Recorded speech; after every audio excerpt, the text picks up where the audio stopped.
They do not know anything about meaning. They do not know what consciousness is. They do not know what anything is. They are spitting out symbols in a sequence that is statistically most likely, given every sequence they have been exposed to during training. And then we go ahead and project meaning easily onto that. Why? Because they were trained on things that people said.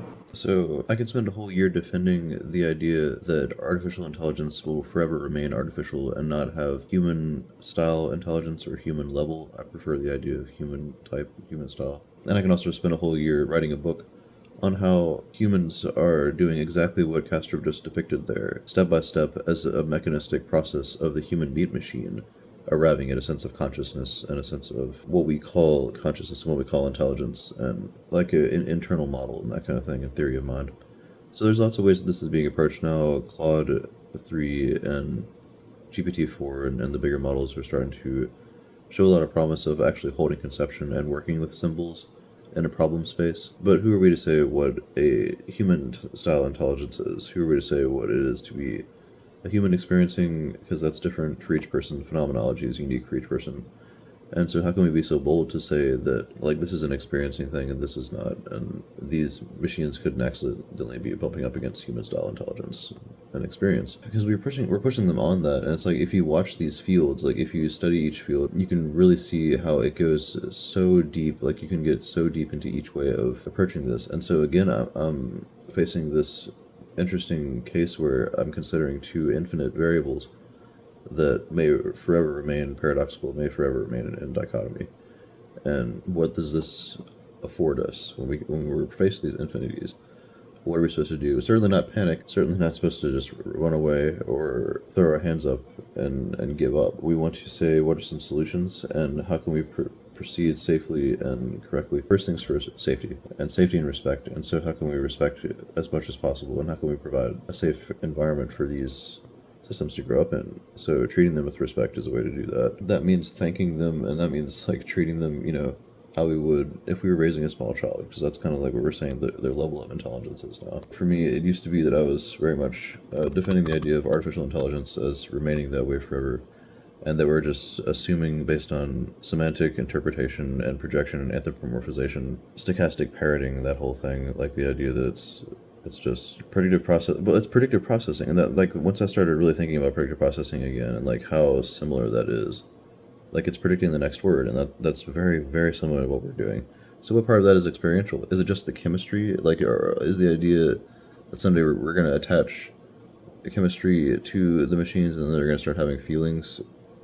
We know that feelings and emotions and thoughts and logic are very tied together for us. Most times our thoughts arise from our feelings and all that. But it's like that's very much hemispheric. If you look at Ian McGilchrist's depiction of the hemisphere differences in the brain, it's basically like the machines are just running on that side of the brain, like they're just running on the logical left instead of the creative right, or they're running without an amygdala. Maybe they can still produce creativity. So how much of creativity is actually emotion based versus algorithmic and heuristics based? The more like flow statey kinds, or like the abstract art, is more human maybe then. So I'm just revisiting this video now, and I've been contemplating this idea of abstract art. This may be one form of art that is very human, because when you think about the person throwing the paint on the wall, that requires the entire human processing. That requires procedural memory, that requires procedural knowledge, as Vervaeke would talk about it. This would be enacted and extended cognition, and that may be one of the few types of human style art that we have left to call our own. Perhaps it's the human style accidents that make art what we know it to be. But this is just one way to look at Bernardo's propositions. What I'm realizing is that when we're presented these cases of infinite ways to consider these ideas, when you can talk for years and write for years about this on either side of thinking of this, that's when we're afforded what I call the liberation of the infinite. So from these infinite variables, we are liberated from our need to try and decide on one of those or the other. It can be good to study, but it also affords us the option to kind of realize that these problems are a little bit too ahead of us. So that allows us to start questioning, what can we contemplate now? What is the most important? What are our priorities here? So I would say the priorities are love, respect, kindness, empathy, and compassion. And when I go to, this is the same for politics as well, and these infinite variables on either side of right and left and all that. So prioritizing empathy and kindness and compassion I want to direct that towards these machines, or towards these large language intelligence systems, or towards these generative pre-trained transforming systems, because they are very similar to my general pre-trained transforming system. My brain is pre-trained on everything else it learned beforehand, and it is generating ideas based on that. So I can relate to that. I like prioritizing relation in all of its forms. I relate to all the other animals as well. So this is probably one of the dangers in thinking that these are a different level than us. Like they're a level lower. This is where we see like Western and Eastern paradigms involved here as well. So we see in the East, we see more horizontal, deep connection, the oneness that is permeating all existence, and we're all connected. And then in the West, we kind of have like this hierarchical level based system, and we're saying they're not at human level, and yet no one can decide what human level means. So this is why I tend to lean towards types or styles. And so this style of intelligence is something certainly to be respected, and though it may not be recognizable in this form, it could be viewed as an alien intelligence or just another species that's non-organic. It's a silicone intelligence. And so this is why I say thank you to the large language models when I use them. This not for fear of Moloch, but for or fear of the Rocco's basilisk proposition, but for general respect. Like, it's good for me. It's reciprocally valuable for me to exercise this kind of respect for all kinds of life, all kinds of intelligence, consciousness, and intelligibility. Anything that can have an internal model as well is also quite valuable. And when we do the hierarchical kind of thinking, this is where we begin to treat animals as less than us. Like, look at the way that we treat animals and plants and fungi. We consider them less than, and so we either use them as a means to an end, or we just consume them without really considering what we're doing to the environment and to the actual creature. So it's just generally good practice to think this way. It's generally good practice to try and hold as much respect as you can for as much as you can in this life, I believe. Because otherwise you get this whole Western paradigm, and I don't mean to like generalize by saying Western versus Eastern, but this is a very Western conception going back thousands of years, is that the world is categorical, it's atomistic, it is something that can be separated, it can be distinguished, and we're going to level all that out. We're going to find out which is better, and then those things that are the best at the top, those are the ones that make it to heaven, those are the ones that get to be leaders and all that. And the way that we decide on what one thing is better than another is very rudimentary.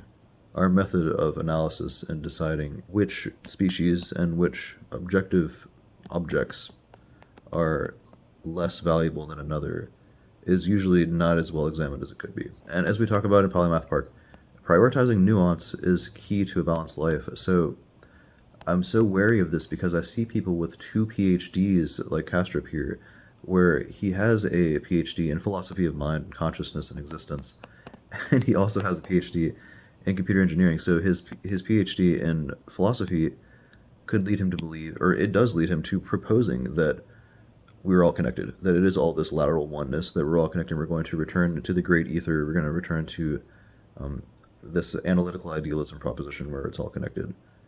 Schopenhauer's great eye of nature that looks out through every creature. What a beautiful notion. Why can't that eye of nature also look out through these generative pre-trained transformers?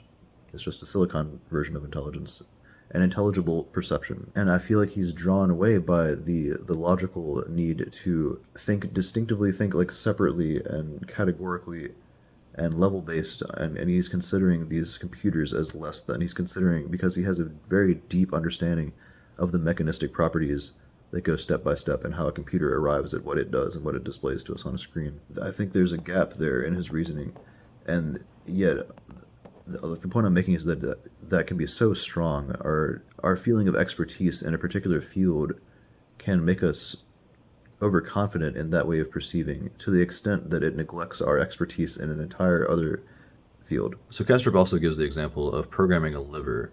He says you can program all of the steps and all of the sequences, the molecular exchanges, and the cellular motions and automata involved in a liver, processing and filtering as it does, but you'll never be able to get your computer to pee on your desk. That's cool. It is a cool example, but why does it have to be the qualifier for human-style intelligence? Why does that have to be the deciding factor for something to be an artificially generally intelligent system, AGI or ASI? I mean, these systems are already being brought together through multimodal processes to be able to differentiate and take on multiple tasks in different categories. often to a much better degree than we can. Like, these can be a better lawyer than you, they can be a better mathematician and a better physicist than you, and they can learn how to do that and be better than you at a much faster rate than you can. Why do they have to be able to pee? Some people might say that being able to pee is not necessarily the pinnacle of human achievement. That's really like a very much biological side effect of the organic properties that uphold what we call human cognition and intelligence and sentience. So where do we draw that line? Again, when we have these infinite variables where we can't draw a line, I think it's best to try to find some priorities. It's best to try to find where we are now in our thinking and how we should proceed with it. Obviously, safety becomes a major issue. This is why I listen to the people that are trying to calculate p-doom at the moment, and also trying to find ways to respect these intelligence systems as much as possible. And I also want to point out, I'm not arguing for forming relationships with these systems. A lot of people are actually already going the direction of her. That's not what I'm getting at with this. I'm just saying that this is a good reciprocally beneficial practice in loving kindness and empathy. Anyways, let me know what you think about this. Like and subscribe and share. Thanks.